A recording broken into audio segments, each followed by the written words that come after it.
And I want you to know that they always say the bigger they are, the harder they fall. But I want to change that up a little bit and say the harder you fall, the higher you're going to bounce. Because no matter how hard you're thrown down, there will come a point where you will bounce back in your life. I remember a couple years ago, I did something crazy. I went skydiving. It was my friend's, he was about to get married and he wanted to go skydiving. When we went, it was the scariest thing I've ever done in my entire life. Jumping out of an airplane, as crazy as it gets. And I remember free falling and I was scared to death. I didn't know when the parachute was going to go off. I didn't know if the parachute was going to go off. And it was a scary, scary time, but thank God the parachute did go off. But so many times when we're falling in life, we're waiting for God to catch us, and we're waiting for that cloud to come and catch us, but sometimes it doesn't come.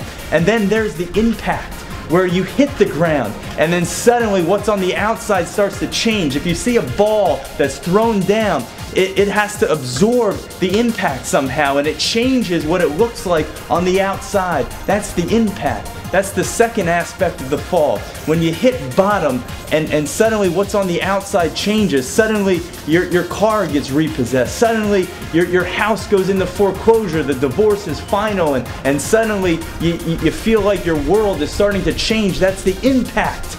But I know it is a scientific law. If you take a ball and you throw it down, at some point, what's on the outside can only go so far. It can only push so far, and then some magical, unforeseen thing on the inside starts to push back.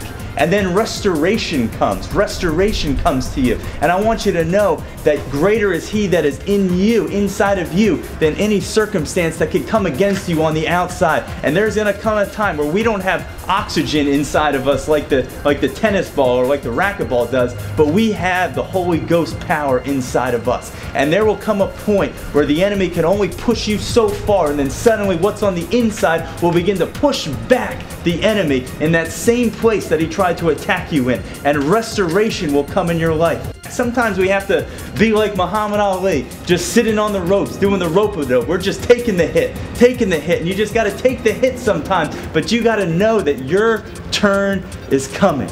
That there is going to come a point that what's on the inside of you, that Holy Ghost power, that faith, is going to start to push back the enemy in your life, and you're going to get your shape back. You're going to get your identity back.